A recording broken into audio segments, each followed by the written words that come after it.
Well, for those of you who have the opportunity to see on C-SPAN or online, yes, this is the famous stole that has now been before Congress. It's kind of our mascot now, I think. So that was a super fun idea. I don't remember who threw that out at the last minute, like, oh, you ought to wear the Christmas stole.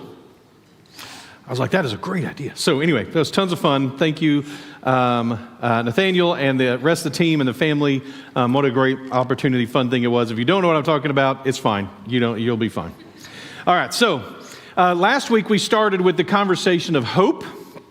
And we're going through we're doing word studies on the traditional virtues that we unpack during Advent. And those are hope, peace, love, and joy. And so the coming of Jesus Christ gives us a better future. Last week we defined hope as willing to wait for a better future. And of course, as Christians, we integrate that concept of hope into the fact that Christ has essentially purchased a hope for us by going ahead of us, that he's given us the opportunity to have a realistic, not a delusional hope, but a reasonable hope. And so the coming of Jesus Christ gives us that better future. When we celebrate Advent, we're celebrating the fact that hope has come, a grand future, an extraordinary future. He never lets his own slip through his fingers. And that is our hope. Our hope is in his ability to hold on to us, not ours to hold on to him. Colossians 1:18 reminds us that he is the head of the body, the church. He is the beginning, the firstborn from the dead, that in everything he might be preeminent. He has purchased for us a hope as his people.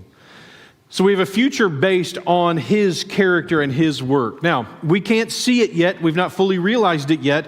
That's why we hope. Hope is what we hold on to when we haven't seen it, when we can't fully experience it. And this segues very nicely into the word for today, which is peace. Now, Romans 15:13 shows this connection, and the Apostle Paul says, "May the God of hope fill you with all joy and peace in believing, so that by the power of the Holy Spirit you may abound in hope." Notice the interaction between joy and peace and hope and how those work together so brilliantly in the way that we live out our lives. There's an obvious connection between hope and peace.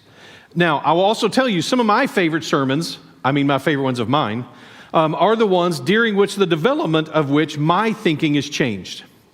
That I go into the sermon planning to go one direction, and as I develop the sermon, my thinking begins to change. This is one of those sermons where that changed. Now, I will also confess to you, my sense is those are also the hardest ones for me to communicate from my brain out to you, because it's new thinking for me as well. So if this is clumsy or it doesn't go super well, bummer. All right, so this is one of those things, so please forgive any clunkiness. Let's start with the classical definition of peace. And by the way, all the classical definitions of peace start with the same phrase, the phrase a state of, or maybe a condition of. Now, I like that, and I agree with that. Peace is not an individual choice. It's not a moment or a momentary experience. It's a state of being, a condition of being. At the experiential level, I think we get this. There are times when we can sense that we're in a state of peace. There are times we can sense that we're not in a state of peace. So if peace is a state of or a condition of something, what is it a condition of? What is the state of? Well, the classical understanding is that it's a state of freedom from war. That is the opposite. The opposite of war is peace. The opposite of peace is war. And that fundamentally what peace is an absence of war. For now, I'm going to move past this, because that definition can be interpreted through the lens of personal and internal states as well. But I'm going to move past this, but I will warn you, this was the change in my thinking, was that I'm going to move past this because I thought of that definition, that peace is the absence of war, as not sophisticated enough, not applicable enough, not personal enough. And my thinking is going to be reversed by the end of the sermon. So I want to share some things that came out of my research in studying this idea. If you're my age, I can put a little chill. I don't know how much this affects other people, but if you're my age, or if you're younger than me and were raised well, then you will experience a little chill here with just one little quick video. Okay, so those of you who don't get that, that's okay. It's from a movie from my era called War Games. I think we had a picture of it. And even though the tech has not aged very well, the message has extremely well. My kids, honestly, 80 movies are kind of been a hit and miss with my kids. Some of them, they're like, done, Dad. They get up and walk out of the room like, you can't make us watch this. We're going to call CPS. Or some of them, like this one, they have all loved it. They've been like, that movie was a brilliant storytelling, and it is. And I'm going to reference it a couple of times. But I learned in this movie, if you've ever seen this movie, you learned the concept of what's called DEFCON, or the defense condition of the United States.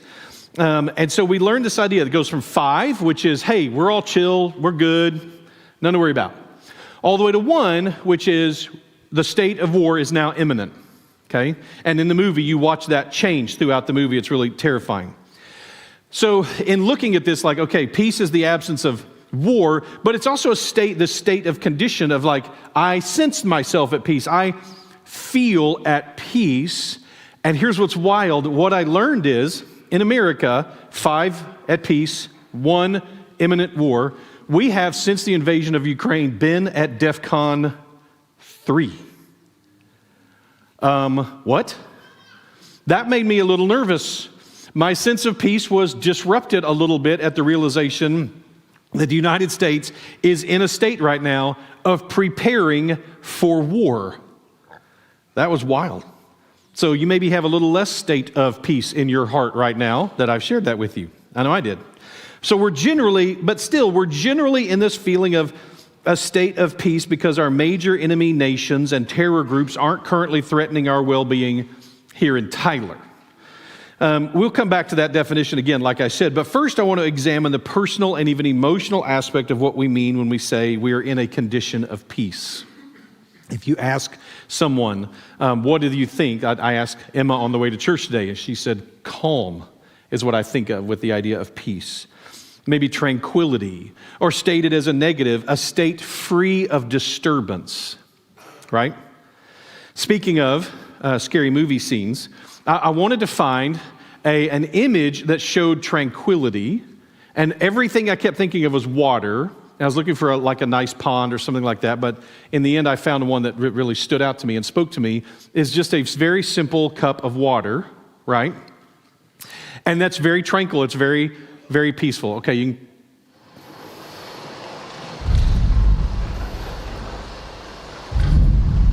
Okay, so it's disrupted. Now again, for the younger people in the room, someday you will get that. If you're well-parented, your parents will let you watch Jurassic Park. But not too soon. Not too soon, right? What you know, for those of us who grew up watching this type of movie, is we know, okay, that tranquility is broken. There's a T-Rex coming, right? And so that changes everything. You go from, oh, we're good, to, oh, we're not good. We're not even a little bit good. The free from disturbance can be ripped away from us so easily. The sense of tranquility can be taken from us.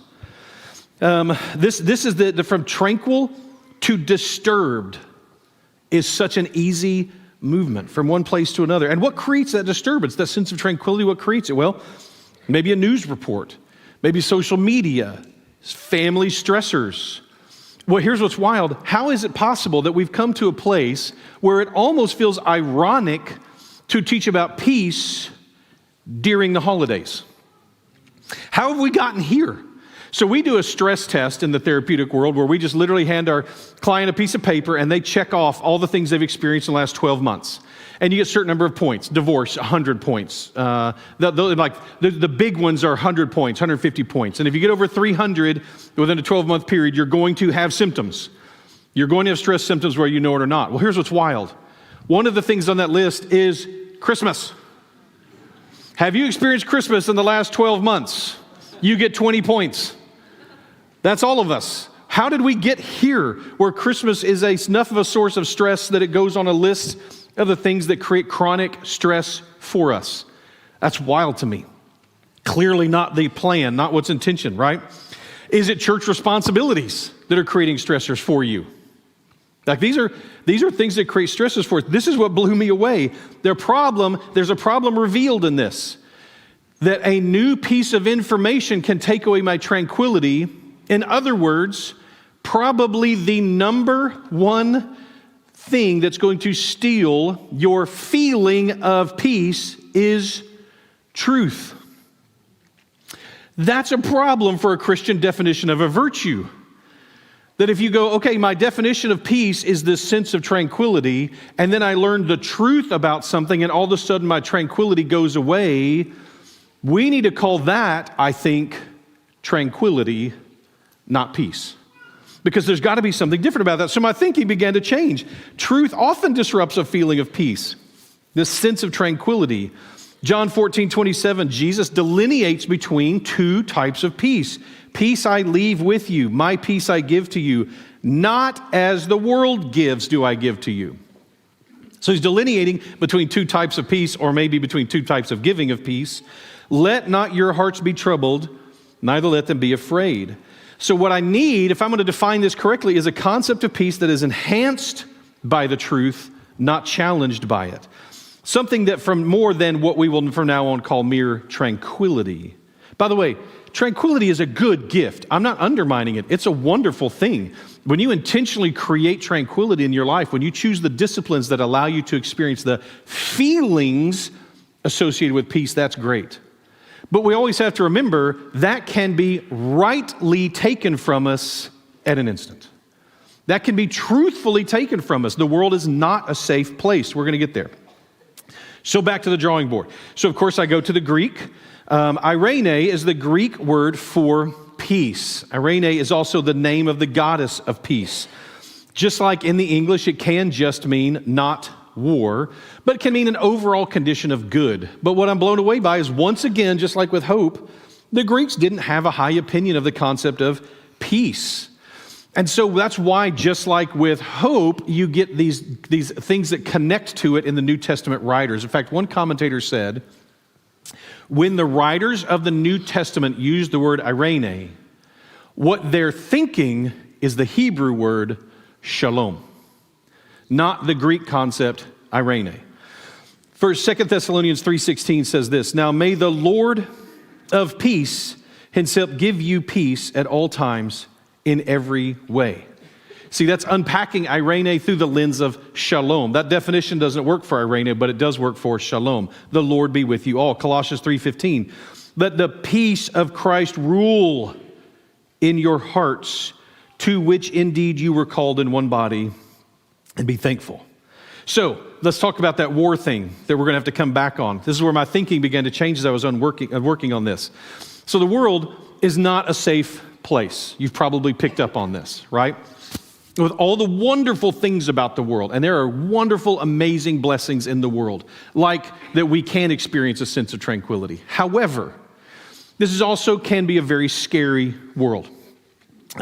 It can be scary. There can be rejection, isolation, pain, fear built on fear, lies, failures. All those things are things we also experience, traumas, and all the things we talked about last week as well. This is reality. It is reality that life on earth is not safe. You may be, some of you really uber nerds like me may be aware of something called the Fermi paradox. The Fermi paradox asks the question, why haven't we run into aliens yet? And some of you may go, well, Chris, we have run into aliens. And I would say to you, no, we haven't. So we can talk about it later over coffee or something, but no, we haven't. So the question of why haven't we run into aliens? There's all these billions of planets and billions of stars, and surely there's intelligent life out there somewhere. And the Fermi paradox asks why? Why then, if that's the case, of all these, why aren't they sending out electronic beacons and sending out satellites and all the things? Why doesn't the world look more like Star Trek or Star Wars, where you can meet in a cantina and see 500 different species of creatures from all different planets? Why has that not happened, right? And so they ask the question, what's the barrier? And they argue all types of different things. Well, maybe intelligent life begins, or maybe life begins, but intelligence is a hurdle that it just can't get past. And that nothing ever becomes intelligence, that we're that weird that we gained what we call intelligence. Or maybe it's that intelligence gets to a certain point and you split the atom and you reach the nuclear age and then you just obliterate yourselves. And that's the stop there. Or maybe you cross over, every species cross over into AI. We develop a computer that's smarter than us. It wipes us out. And then we cease to exist. And maybe that's the barrier. Now, I will tell you, I'm convinced that the barrier is actually life from lifelessness. I think there's not anywhere near enough odds, enough chances, not enough billions, planets, and stars, or any of that kind of stuff to go from dead matter to living matter on its own. That only happens when God causes that to happen. So if it's happened anywhere else, it's because God miraculously caused it again, because it's not ever going to happen on its own. That's my opinion. All right, so all that to say, here's another one of my favorites to give you a sense of kind of what our world is like, and maybe not our world, but our whole universe. That is called the dark forest theory, to answer the Fermi paradox. Why haven't we heard from aliens? Why aren't they throwing out spotlights and sending out electronic signals and letting us know where they are? Hey, over here. If you've ever been in a dark forest alone at night by yourself, if you've never experienced this, I really want to encourage you to do it. To go out by yourself in the night, even in a simple sense, without a flashlight, without anything. Just walk even just 100 yards by yourself alone in the dark in the woods. And all of the instincts of the question of am I predator or am I prey will come to real life for you. And so you find yourself getting quiet and very sneaky. Even just when you're walking through the woods by yourself, you're like, I feel like I need to maybe not make noise. Because there may be something scary out there and it's just waiting for someone to make noise so it can pounce, right? And you get that crawly feeling when you experience this. So one answer to the Fermi paradox is called the dark forest theory, which is, there's lots of life out there in the universe. It's just smart enough to stay quiet. It's smart enough to keep its mouth closed because it knows this is a scary, dark universe, and if you draw attention to yourself, there's going to be a predator that snaps you up and wipes you out. Except, of course, for Earth. We're just firing stuff out there all the time. Hey, anybody out there? Like, that's us. And so if their argument is right, we won't be around a lot longer, according to them. Finally, somebody's going to go like, somebody shut them up. Now, I tell you all that to make this statement. It's not just, it's a scary universe. We are living in a dark forest. Whether that's the correct answer for the Fermi paradox or not, we do live in a dark forest. You know this if you're an adult. You may already know this if you're a child. That pain is a part of this life. It is difficult, and that you think you're safe and you're not. Between the services, Lance Sturrock came up and reminded me, hey, you know a great example of that? I don't know, like a few decades ago on December 7th, when a whole bunch of people were just having church services and hanging out and doing their thing on Sunday morning on an island called Hawaii, and they were living in a total state of tranquility. They were just wrong. They were at war, they just didn't know it yet. And somebody else knew it, and all of a sudden, the next day, they weren't so chill because they discovered that they weren't safe. We were always at war. And here's what's wild. Now let me introduce you to the human race. It's not bad enough that we live on a dark forest world. It's that we have an enemy. And we had an enemy. And before you think, oh, right, the devil, that's not who I mean. The human race's main enemy is not the devil. The human race's main enemy is God. Ephesians 2 tells us this: we were at war. You were dead in your trespasses and sins. That would be bad enough. In which you once walked, following the course of this world, following the prince of the power of the air, the spirit that is now at work in the sons of disobedience, among whom we all once lived in the passions of our flesh, carrying out the desires of the body and the mind, and were by nature children of wrath, like the rest of mankind. This is the condition of the human race. We are, as a race, rebels. We have declared rebellion against God. We're in conflict by nature. We are children of wrath. We are hostile to Him. We're following the prince of the disobedient. We choose things that are an abomination. We are proud, abusive, unkind, entitled, demanding, and wicked, and not only to others, but also to ourselves. And we have an enemy, and boy, did we choose well. And by that I mean foolishly. You remember the movie or the book, The Three Musketeers, that opens with a boy named D'Artagnan going to Paris, and by the end of day one, he has scheduled 3 duels. It just so happens they're with the 3 Musketeers. One at a time, one after the other, he has duels scheduled with the greatest swordsman in the land, and when they all run into each other in that situation, one of them says, "You have chosen an interesting path," and by that I mean foolishly chosen. We are at war with literally the only undefeatable foe in existence, an implacable, invincible, inexorable enemy who is perfect in his righteousness and his justice.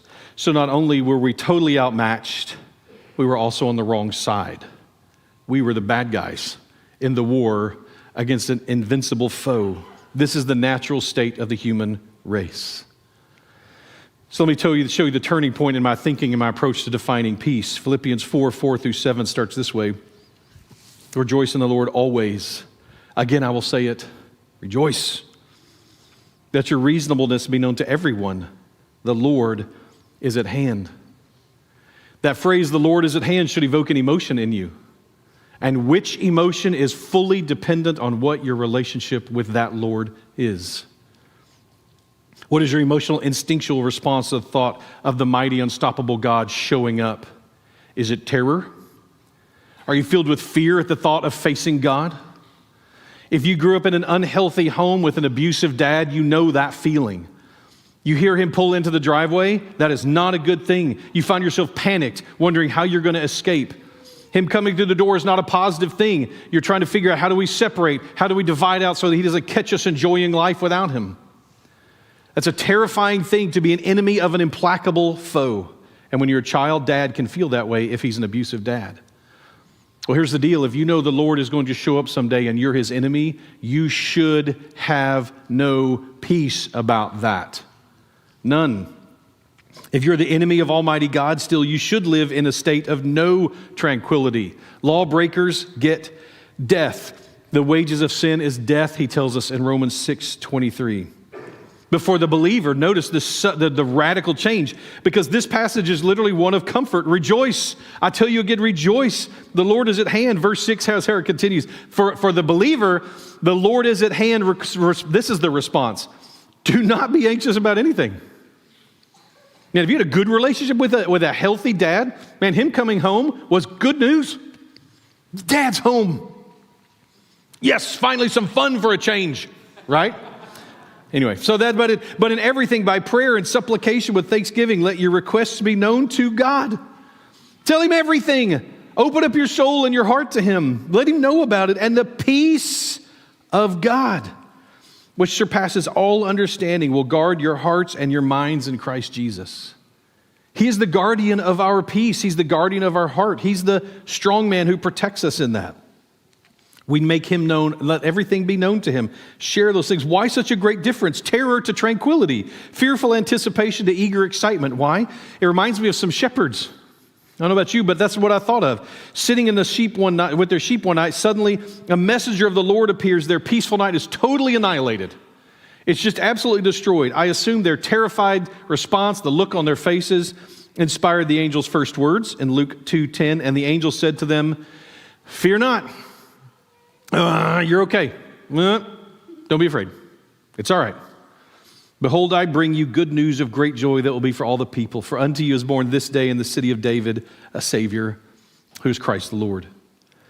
Their response is not one of fear. By the time they hear the message and accept it and believe it, their message is very different. When the angels went away from them into heaven, the shepherds said to one another, "Let us go over to Bethlehem and see this thing that has happened, which the Lord has made known to us." I mentioned shalom when we looked at Irene. Shalom is the understanding in the Hebrew mind is the absolute zeroing out of anything that detracts from the good life. Competition, anxiety, fear, conflict, predator-prey relationships. Shalom is the reduction of those things to zero. To where there's none of that. When they wish shalom on one another in the Jewish world, that's what they're saying. My prayer for you is that God would make everything right for you. It refers to the state of a right relationship. This may be clarifying. The root of shalom means complete, whole. I've been taught that in the Hebrew mindset, complete, by the way, means as God always intended. That's what it means.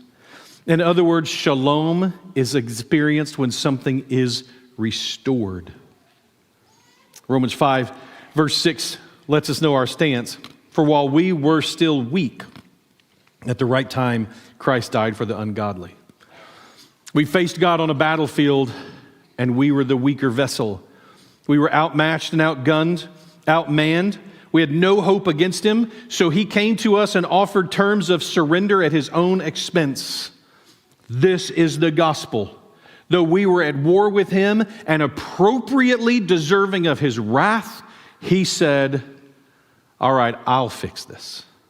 Okay, I'll take care of this. Verse 7, I love that Paul references this way. One will scarcely die for a righteous person.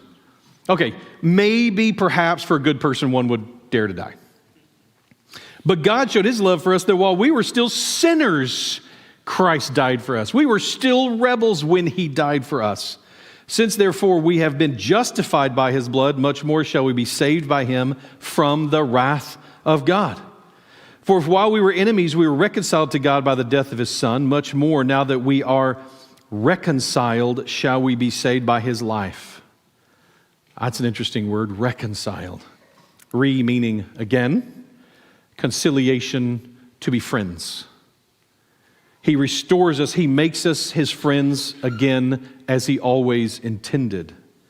The Greek here is katalasso. It means to exchange, to trade in, to turn in and receive the right thing, to exchange it for something that's better, that's more correct. Death exchanged for life. What Libby and Bob showed us this morning. Turn in the enemy uniform and take up the righteous robes, cleansed through the blood of Christ.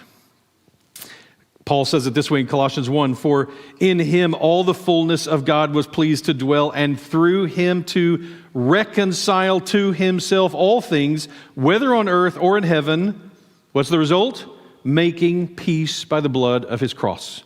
And you who once were alienated and hostile in mind, doing evil deeds, he has now reconciled in his body of flesh by his death, in order to present you holy and blameless and above reproach before him. So this began to affect my understanding of the definition of peace. Peace is to live in a state of reconciliation with an implacable foe. But it's even more than that. To be restored, to stand again, to be established again, to be returned to the right place again. In Greek, for some reason, this is what really hit me, and maybe it will some of you. The word restore in Greek means to mend. It's what the disciples did with their nets, to mend. Some of us know the feeling of needing to be mended. A state of restoration to a right relationship with that same foe. It's not just that the war is ended for me with him, it's that I've been restored. His love mended in us the ability to live in his joy as his children, as we were always meant to. Let that wash over you. But you may be wondering, wait a minute, there's still a war going on. Maybe I've switched sides, but there's still an enemy. I was over here as a rebel against God, and now I have accepted the terms of joining his army, of joining his side, and now I have an implacable ally, an undefeatable ally, rather than an undefeatable foe. Well, that's a huge step in the right direction, but there's still an enemy, right? And that's where the sense of tranquility is lost today, is there is still an enemy. There's even an enemy kind of inside of us, this thing called the flesh that we wrestle with and that we face. Why doesn't that then disrupt our shalom? John 16:33 says this. Jesus says, I have said these things to you that in me you may have peace. In the world you will have tribulation. But take heart, I've overcome the world. See, we're on the side, the winning side. Now it's not that I'm his enemy. It's now that my enemy is his enemy. He is now the enemy of my enemy. God, the implacable God, is now my ally. Or maybe I should say I'm his ally. The author of the song, A Mighty Fortress, that whole song is about this concept. How do we live in the midst of peace in this type of a world? And though this world with devils filled should threaten to undo us. There's a great way to start a song, a hymn, right? Though this world with devils filled should threaten to undo us, we will not fear, for God hath willed his truth to triumph through us. The prince of darkness grim, we tremble not for him. His rage we can endure, for lo, his doom is sure. One little word will fell him. See, our hope and our peace are not built on our condition. They're not built on our state. They're not built on our situation. They're built on one little name, one little word. That Jesus who came, it exists, there is such a thing as a condition of peace. It exists and we can live in it because of the truth, not in spite of the truth. This concept of peace is established on the truth. He has restored me to himself. He has mended me. My hope says I'm willing to wait for a better future.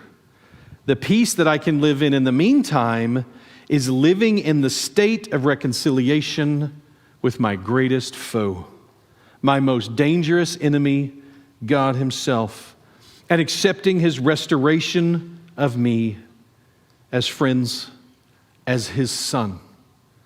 Our tranquility comes when we're able to remember those truths.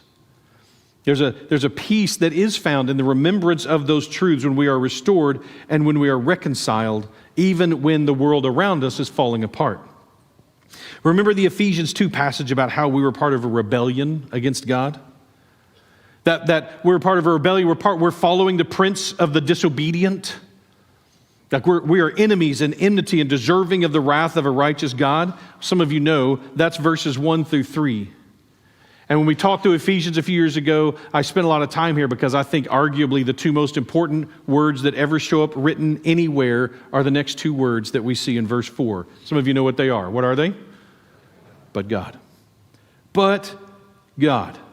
Being rich in mercy because of the great love with which he loved us, even when we were dead in our trespasses, made us alive together with Christ. By grace you have been saved, and raised us up with him and seated us with him in the heavenly places in Christ Jesus. See, Christ is the monarch of peace. His kingdom is peace. He came to bring it to us so that we could live in the truth of it now and someday to even fully realize it, and therefore we have hope. Isaiah 9:6 shows us, for to us a child is born, and to us a son is given, and the government shall be upon his shoulder, and his name will be called Wonderful Counselor, Mighty God, Everlasting Father, Prince of Peace. I want to be nice to be able to lay down our authority because he has it covered. I want to be nice. Wouldn't it be nice to know that who we delegate even the running of the government to is Jesus Christ? The running of our homes to is Jesus Christ, when we can go like, oh no, he's got it. We're good. Right now, he has us in a position to carry this authority, some of this authority in his name. That's why we face the burdens. But he is the Prince of Peace. And when his kingdom is fully established here on earth, here's what we'll experience as we quoted from 2 Thessalonians 3:16. Now may the Lord of peace himself give you peace at all times and in every way. The Lord be with you all. The question for us becomes then, what do we do with this truth that he has conquered in his name, and we can be a part of that? That we faced him as enemies, certain of our defeat, and yet he then says, well, then I will purchase you out of the enemy forces. I've always thought maybe the most terrifying thing in existence was the kind of conscription that was done back in the olden days, where someone would come conquer your city and then take the men and say, you now fight for us. And at the time I thought like, well, what if I don't? Well, you have two choices. We kill you now, or you can maybe survive someday later to fight against us again. We'll train you in the meantime by putting you in a whole bunch of fights. Those sound terrible. I'm fighting for the people who conquered me? What a horrible situation. And yet that's where we were. As lost people in a lost world, we're literally fighting for for the side that has enslaved us, death and sin in the world. And God says, no, I got a better plan. I've purchased you out of that. I'm offering it to you as a free gift. You were sinners deserving of wrath, and I died for you anyway to purchase you out of that. So come on. This is the question for us today, is how will we respond? If you've never put your faith in Jesus Christ, if you've never responded to that offer of a free gift, I would encourage you, please, today, make sure you do that in a moment when we stand. I pray that you'll get that opportunity. If you're like all the rest of us, and there are moments when you realize I'm willing to absolutely ignore the truth of his peace, and I'm willing to choose the things, the pride or the sin or the whatever else in my life, the fear, I'm willing to choose those and live in those instead, then maybe we need to come up here and confess or pray where we are. Maybe we need to go somebody and say, I've not been an agent of peace in your life. I've been an agent of war. So this is what's wild. My definition ended up being, after I started and said, well, okay, we'll look at the whole peace is just not war thing. And then we'll move on past that to discover what peace really is. And here's what I discovered. Peace is the absence of war. That's what peace is. Fundamentally, it is the absence of war with the undefeatable God. We are no longer at war with him. Instead, we live in peace, that of the relationship he has restored and reconciled us to himself as was always intended. Now, that implacable foe is on my side, or rather I'm on his. Now we face an enemy that hates us together. That's miraculous. That's the good news. That's the gospel that Jesus came to bring to us when he came. So if you will, stand with me. And really the question comes to us once again, will we accept his hope? Will we be willing to wait on the Lord? And now, will we accept his peace?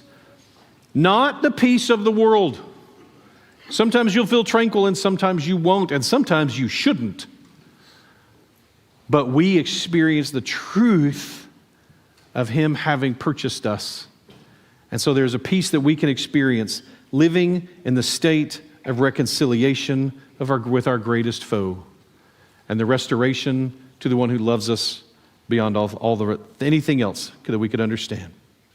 As we stand together in this time of invitation, I pray that you are listening to the Spirit, and that however you have been challenged by God's word, that you'll respond to that. If you've never accepted the free gift, by the way, those prayer leaders and prayer ministers, please come on down and stand up here in the front. And if you want to come up here and pray with one of them, they would love to pray with you. If you need to celebrate something with God, great. If you need to cry out for something with God, they would love to cry out with you and pray with you as well. So whatever that happens to be, I hope you'll take that opportunity to accept his peace. If you've been through the welcome home process and you're ready to come and join our dysfunctional family and try to live out church with us, we would love for you to do that. You can let us know that as well this morning. Let me wrap up our time with this passage, this description of God's kingdom in Isaiah 61. The Spirit of the Lord is upon me because the Lord has anointed me to bring good news to the poor. He has sent me to bind up the brokenhearted, to proclaim liberty to the captives and the opening of the prison to those who are bound, to proclaim the year of the Lord's favor and the day of vengeance of our God, to comfort all who mourn, to grant to those who mourn in Zion, to give them a beautiful headdress instead of ashes, the oil of gladness instead of mourning, the garment of praise instead of a faint spirit, that they may be called oaks of righteousness, planted of the Lord, that he may be glorified. They shall build up the ancient ruins, and they shall raise up the former devastations, and they shall repair the ruined cities and the devastation of many generations. Those restored, built up things can be buildings, they can be our hearts and souls. I pray you'll listen to what the Spirit has for you today.